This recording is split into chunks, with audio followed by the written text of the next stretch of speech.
কখনো নাচের তালে, কখনো আবার গানের তালে, ও খালেদা ও জিয়া, কখনো আনন্দ উৎসব,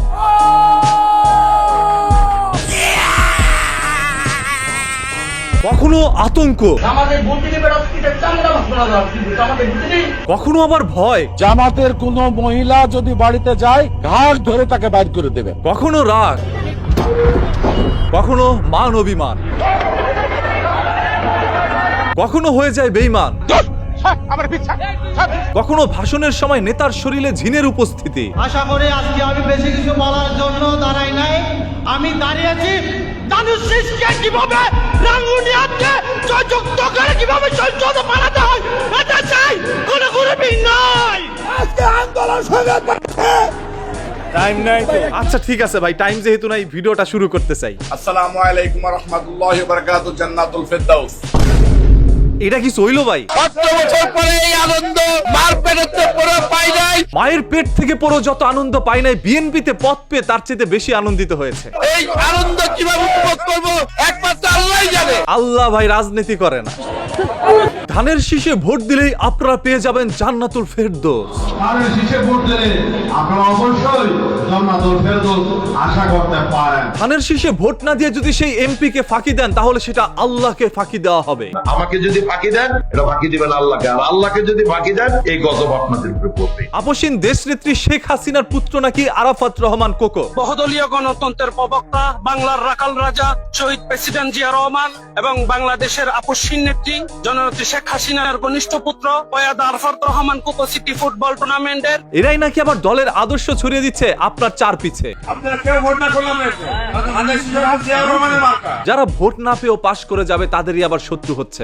আমাদের বর্তমান শত্রু হচ্ছে জামাত। আমি বলবো না তাদের মান অপমান করবেন, তবে ছেলেপেলা যদি করে সেটা অন্য কথা।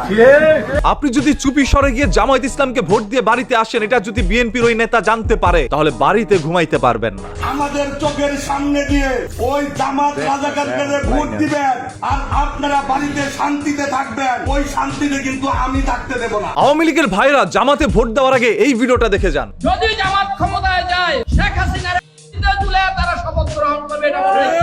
যারা আওয়ামী লীগ করেন, আপনাদের উদ্দেশ্যে আমার 1 মিনিট কথা।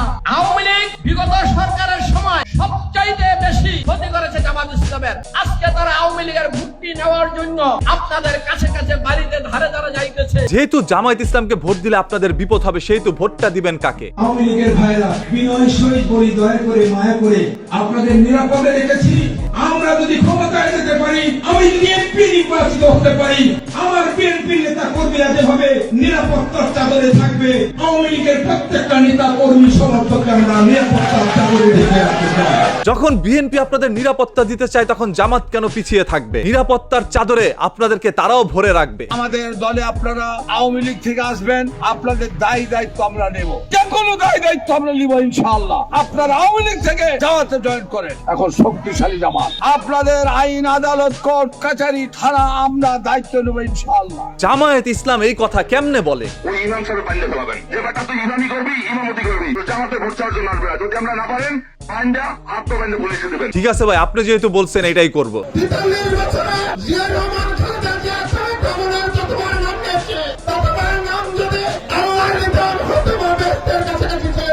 এতক্ষণ পরে একজন নেতার কথা ভাল লাগছে। আপনি যতবার নেতার নাম মুখের মধ্যে উচ্চারণ করেন, ততবার যদি আল্লাহ তাআলাকে ডাকতেন, তাহলে জান্নাতে চলে যেতে পারতেন ভাই। তাই ভুল থেকে সবাই শিক্ষা নেন। আমাদের বিএনপি প্রার্থী সংসদে যেতে পারে, আওয়ামী লীগ ভাইদের উদ্দেশ্যে বলতে চাই, আপনারা আমাদেরকে সহযোগিতা করেন, আমরা আপনাদের হেফাজত করবো, যাতে আপনাদের উপর কোনো অবিচার অত্যাচার না হয়। ভাই আমার, আপনারা আমার ভাই, সেই জন্য মনে মনে সিদ্ধান্ত নিচ্ছি যে আওয়ামী লীগের নেতৃত্বকে হেফাজত করে ওদের ভালো রাখি। বিএনপির এই প্রার্থী যদি এমপি হয়ে সংসদে যেতে পারে, তাহলে তার চাদরের নিচে আপনাদেরকে রাখবে বলে কথা দিছে। তবে খবরদার, চাদরের কালারটা কিন্তু একটু দেখে নিয়ে, যদি সাদা হয় তাহলে সেটা গায়ে দিবেন না। ডক্টর ইউনূস সাহেবও কি পক্ষপাত দুষ্ট বলে আপনি মনে করছেন? ডক্টর ইউনূস সাহেব একবারে পাকাপোক্ত জামাত ইসলাম। এর আগেও আমি দায়িত্ব সহকারে কয়েকটা টেলিভিশন চ্যানেলে আমি বলেছি। ও তলে তলে তাহলে ডক্টর ইউনূসও জামাত শিবির। আমি জামাতের ভাইদেরকে বলবো, নতুন করে তওবা করুন। কালেমা পড়ুন এবং মুসলমান হন। তাও তো ভালো, এই বিএনপির নেতা জামায়াতকে বলছে তওবা করে ফিরে আসতে, বলে নাই সুন্নতে খাতনা করে আইসেন। এতদিন জানতাম জামাত মানে হচ্ছে ইসলামিক দল, তাহলে তারা আসলে কি?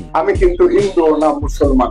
এ মোর জ্বালা, তাহলে আমরা এখন কাকে ভোট দিব? এই দেশে আমরা কোরআন ও সুন্নাহর বাইরে কোনো আইন আমরা করতে দেব না, এটা আমাদের কমিটমেন্ট। কোরআন ও সুন্নাহর মধ্যেই আমরা থাকি। মাশাআল্লাহ, আমরা তো এটাই চাইছিলাম যে আমাদের বাংলাদেশ যেন শরিয়া আইনে চলে। আমরা শরিয়া আইনে বিশ্বাস করি, আমাদের সংগঠন পড়ে দেখবেন শরিয়া আইন বিশ্বাসের তো কথার ব্যাপারটা নাই কোথাও। এটা কি হইলো ভাই? ডাইকা ইন্না মনের মধ্যে কষ্ট দিলেন। আমরাও তো বিএনপি করছি আওয়ামী লীগ সরকারের সময়, আমরা অনেকে কিন্তু আওয়ামী লীগের লোক আমরা আঘাত করে তলে তলে চলছি। আওয়ামী লীগের সময় তালে তালে উনি বিএনপি করে আওয়ামী লীগের মাঝখান দিয়ে ঢুকে গেছে, এখন বিএনপির সময় আবার আওয়ামী লীগ নি তাদের তালে তালে ঢুকে যায়। আল্লাহ ভালো জানে। কমিটি দেওয়ার নাম নে আমার কাছ থেকে 25,000 টাকা নেছে, কিন্তু আমার সেক্রেটারি করার জন্য বাংলাদেশ জাতীয়তাবাদী দল জিন্দাবাদ। আমার কাছে মনে হয় নেতা কাজটা ঠিকই করছে, আপনার কাছ থেকে 25,000 টাকা নিছে, এতে করে তার উপকার হয়েছে, এবং আপনি যে তাকে 25,000 টাকা দিয়েছেন নেতা হওয়ার জন্য, আপনাকে যে নেতা বানায় নাই, এটাও ভালো কাজ করছে। টাকা দিয়ে যদি সবাই নেতা হয়ে যায় তাহলে রাজপথের লেওরা মানে কি কয় এটারে, কি সৈনিক জানি ওটা হবেন কেমনে? যত মামলা আছে আমাদের বিরুদ্ধে আমরা সমস্ত মামলাগুলো তুলে নেব। এখন আর আওয়ামী লীগের ভাইদের কোনো ভয় নাই। এবার আপনারা যাদেরকে দেখবেন তারা রাজপথের লড়াকো সৈনিক, এবং আমার প্রাণপ্রিয় নেত্রী জনাব শেখ খালেদা জিয়াকে। এবার শুনবেন নেতাদের মুখ থেকে ভুল, যাতে ছিড়বে না জনগণের লুঙ্গির নিচের একটি চুল। জয় বাংলা। দুই বন্ধু ছোট থেকে একত্রে বড় হয়েছে, একজন করে ছাত্রলীগ, একজন করে ছাত্র দল। লীগের পতনের পর দলের লোকে এসে বলল, বন্ধু তুই আমার কাছে চলে আয়, আমি তোর দায়িত্ব নিব। এরপর যা হওয়ার তাই হইল। আমরা বাংলাদেশ ছাত্রলীগ, বাংলাদেশ ছাত্র দল, ছাত্র দল বলতে গিয়ে লীগ বলে ফেলেছে। আগামী নৌকার প্রার্থী বলছিলাম ভাই স্টেজে ওঠার আগে ফুটি কাটা খাইয়েন না, তাহলে সত্য কথা বের হয়ে যাবে। 17 বছরের স্বৈর শাসক খালেদা জিয়ার পতন। 17 বছরের স্বৈরাচার সরকার বলতে নিয়েছিল শেখ হাসিনাকে, তবে ভুলে বলছে খালেদা জিয়াকে, এটা মাইন্ডে নিয়েন না। রাখছেন বিএনপির ভারপ্রাপ্ত চেয়ারম্যান জনাব তারেক রহমান, স্বদেশ প্রত্যাবর্তন কমিটি সংগ্রামী আহ্বায়ক, জাতীয় স্থায়ী কমিটির সম্মানিত সদস্য জনাব সালাউদ্দিন আহমেদ আপনাদের সামনে বক্তব্য রাখছেন। এই যে কামটা করছে কি দেখছেন? জীবনে যদি কোনো ভুল হয়ে থাকে এটা হচ্ছে সব থেকে বড় ভুল। এমন ভাবে পেঁচায়া নামটা বলছে ভাই, তারেক রহমান তো স্টেজ থেকে আইসা পড়ছে ভাষণ দেওয়ার জন্য, এর চাইতে লজ্জার কি হইতে পারে? আমি বক্তব্য রাখার জন্য উঠি নাই। যাই হোক, ভুলে ভরা আজকের এই ভিডিও। বাংলাদেশে একটি মাত্র ছাত্র সংগঠন রয়েছে যারা এই ফ্যাসিস্ট ছাত্র লীগের সন্ত্রাসী যারা রয়েছে তাদেরকে কিভাবে এই রাজধানী ঢাকায় আশ্রয় বস্ত্রে থাকা যায় সেই ব্যবস্থা করেছে একটি ছাত্র সংগঠন। রাকিব ভাই আমার পছন্দের মানুষ, আমি তাকে কিছু বলতে চাই না। আমরা এই ধানের শীষকে জয় করব এই আশাবাদ ব্যক্ত রেখে আমি আমার এই পথসভার সংক্ষিপ্ত বক্তব্য শেষ করছি। জয় বাংলা। দূর মিয়া, এটা বইলো আহা, পুরো একদম দিছে, স্টেজটাই শেষ করে দিছে। এই ওর স্টেজটা নামা। তারেক রহমান জিন্দাবাদ, জিয়া রহমান শহীদ হোক, জয় বাংলা। ভাই কিন্তু জিব্বা এমন ভাবে কামড়টা দিছে, জিব্বার অবস্থা কিন্তু 12টা বাজে গেছে। জিয়া রহমান শহীদ হোক। আর জিয়াউর রহমান তো অনেক আগেই শহীদ হয়েছে, তাকে আর কতবার শহীদ বানাইবেন? এই ওরে নামান স্টেজতে নামান, মাথাটা গরম করে দিছে। এটা হইলো ভাই? কি এর মধ্যে কি বললেন? পুরো সমাবেশটাই নষ্ট করে দিছে। বিএনপির হাতে যদি আবার ক্ষমতায় থাকে কিচ্ছু পরিবর্তন হবে না, আবার জেলেও সেই কদু হবে। সহজ কথা। আমি আরো চিন্তা করলাম বিএনপির ভোট দিয়ে নির্বাচিত করব, তবে নুরুল হক নুরুল ভাইয়ের কথা শুনে এখন ভোট দিমু কারে? এই মুহূর্তে বিএনপি ব্যতীত কোন রাজনৈতিক দল ক্ষমতায় এসে এই দেশকে চালাতে পারবে না। এখন তো আমার কাছে মনে হইতাছে নুরুল হক নুর ভাইয়ের বক্তব্য যেই লাও হেই কদু। বিএনপির সাথে জোট করে আসন নিয়ে এমপি হব, মন্ত্রী হব, এই ভরসায় আমরা রাজপথে নাই। যে সারা জীবন বলছে বিএনপির সাথে জোটে আমি যাব না, বিএনপি যদি আসে যে লাও সেই কদু থাকবে, এখন তিনি নিজেই বিএনপিতে চলে গেলেন। নুরুল হক নূর, গণ অধিকার, পটুয়াখালী 3। যেই লাও হেই কদু। আবার জেলেও সেই কদু হবে। চরমোনাই যেখানে যাইবে সেখানে প্রতিবাদ করতে হবে, কোনো চুপ করে থাকা চলবে না। চরমোনাইকে বাড়িতে আসতে দিবে না ভোট চাওয়ার জন্য, জামায়াত ইসলামকে বাড়িতে আসতে দিবে না ভোট চাওয়ার জন্য, তাহলে বাড়িতে আসবেটা কে ভাই? আপনি? দেশের স্বার্থে, জনগণের স্বার্থে, বিএনপির স্বার্থে শুধু হিন্দু না, ফেরাউন আসে তাকেও আমরা সাপোর্ট দেবো। আমার আল্লাহর শত্রু ফেরাউন যে নিজেকে আল্লাহ দাবি করছে, নাউজুবিল্লাহ, তাকেও নাকি তিনি সাপোর্ট দিবে বিএনপির স্বার্থে। ফেরাউন আসে তাকেও আমরা সাপোর্ট দেবো। সব কিছু মাইনা নিলাম, তবে আবার টুপি পাঞ্জাবি পরে এই কথাটা বলছেন, এটা জানি একটু কেমন লাগলো। আপনার স্বামী যার পায়ের নিচে আপনার বেশ, যদি গাড়িতে ভোট না দেন এই মহিলাদেরকে বলছি আপনারা জান্নাত পাবেন না, কারণ আপনার স্বামীর কথা শুনলে যদি বেশ আসে বেশ পাওয়া যায়, এটা যদি হাদিস কোরআন মিথ্যা নয় তাহলে তার কথাটি শুনতে হবে। আসলেই তো ভাই, স্বামীর পায়ের নিচে স্ত্রীর বেহেস। তাই স্বামী বলছে ধানের শীষে ভোট দিতে, আপনি তো ধানের শীষেই ভোট দিবেন। যদি না দেন জাহান্নামে যেতেও পারেন। নেতা যেহেতু বলছে, কথা সত্য। আমরা যদি ক্ষমতায় যাই, বিএনপি ক্ষমতায় গেলে ফ্যামিলি কার্ড দেওয়া হবে, প্রত্যেক কার্ডের বিপরীতে 2 থেকে 2,500 টাকা করে আমরা বরাদ্দ করব। এটা তো একটা চমৎকার উদ্যোগ ভাই। এখন বাংলাদেশের 20 কোটি মানুষ এই ফ্যামিলি কার্ড পাবে এবং তারাও সুন্দর করে সচল ভাবে চলতে পারবে। বাংলাদেশের 50 কোটি লোকেরকে ফ্যামিলি কার্ড দেওয়া হবে। যেটা সত্য এটা তো আমাকে বলতে হবে। হাদির রাজনীতি পাইলেন কো? ওসমান হাদিকে নিয়ে হুজুর স্টেজের মধ্যে কথা বলতে নিছে, সেইখানে এসে বিএনপির লোকের বাধা। আরে দাদা, এখন আর ওই দিন কিন্তু নাই। বুঝা শুনে কথাবার্তা কই, এখন আগের সময় নাই। সুতরাং যারা দাড়ি ভাল্লা মার্কার মধ্যে বুদ্ধি বলাই চেষ্টা করে, ইটার আর হন ইবাদত আল্লাহ দরবারের মধ্যে কবুল নইব। যেহেতু টুপি পাঞ্জাবি পইরাই কথাটা বলছে, সেহেতু এটা সত্য হবার পারে। এটা আপনারা বিশ্বাস করে নেন, কিছুক্ষণের জন্য হইলেও বিশ্বাস করে নেন। এখন জান্নাত জাহান্নাম সব কিছুর টিকিট বাংলাদেশেই পাওয়া যাচ্ছে। এই খবর আপনারা আবার লিক করে দিয়েন না। বিশ্বের অন্যান্য মানুষ যদি জানতে পারে বাংলাদেশের মধ্যে জান্নাত জাহান্নামের টিকিট বিক্রি হয়, তাহলে কিন্তু সিরিয়াল ধরবে ভাই, নিজের সম্পত্তি নিজেরাই পাবো না। মুক্তিযুদ্ধ হয়েছিল 9 মাস, দেশ স্বাধীন হয়েছিল। তারা যদি মুক্তিযোদ্ধা হিসাবে এখনো থাকতে পারে, তাহলে যুব দল, ছাত্র দল, স্বেচ্ছাসেবক দল 17 বছর লড়াই সংগ্রাম করে এরা মুক্তিযোদ্ধা না, এরা হচ্ছে এই নতুন প্রজন্মের মুক্তিযোদ্ধা। 1971 সালে যারা যুদ্ধ করেছিল তারা যদি মুক্তিযোদ্ধা হয়, তাহলে 17 বছর যেই সকল কর্মীরা আন্দোলন লড়াই করেছিল তারাও তো মুক্তিযোদ্ধা। দেখেন, কথার মধ্যে কিন্তু একটা যুক্তি আছে। আর আপনার পিছনে বিএনপি এই 50 টাকা নিচে কিসের এটা কিসের টাকা?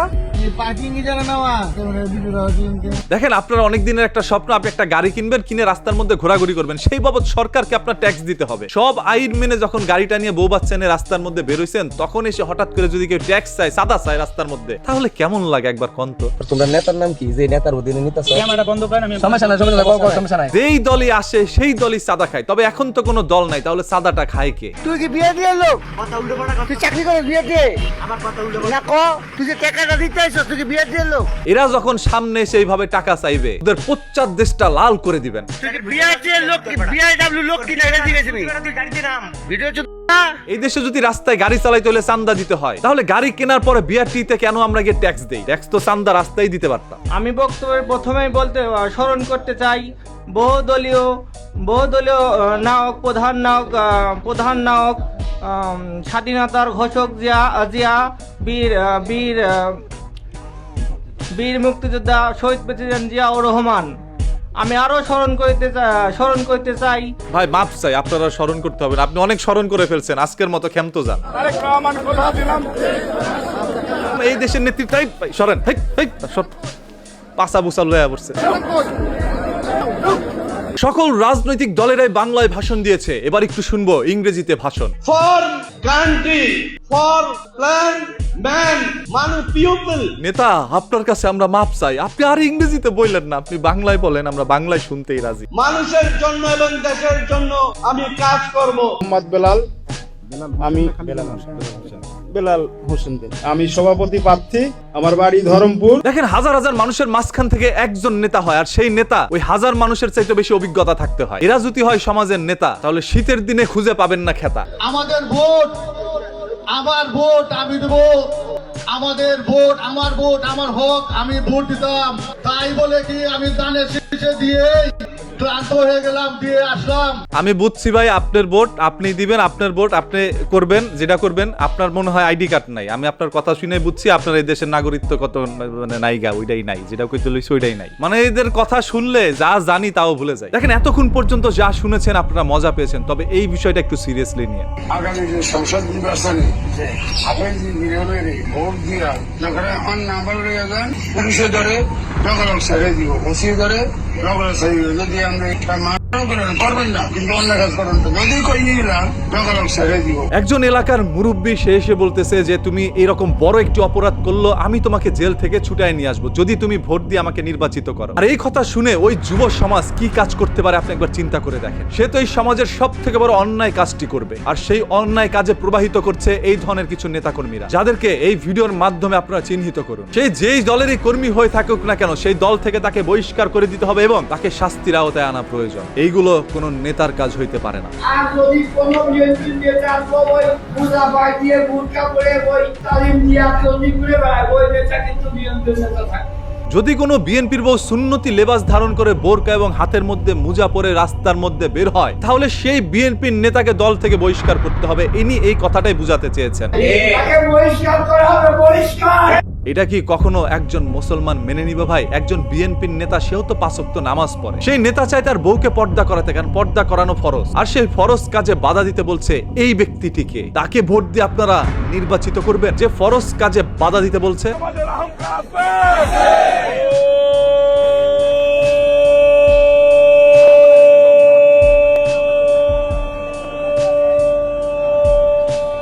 পরবর্তী পর্ব দেখার জন্য সাবস্ক্রাইব করেন তাড়াতাড়ি। ট্রেন চলে আসছে, আমার আবার বাড়ি যেতে হবে ভাই। আজকের মতো এখানেই বিদায়। হ্যাঁ, এই ট্রেনটা ভাই, এই দাঁড়ান ভাই, আইতাছি ভাই, দাঁড়ান।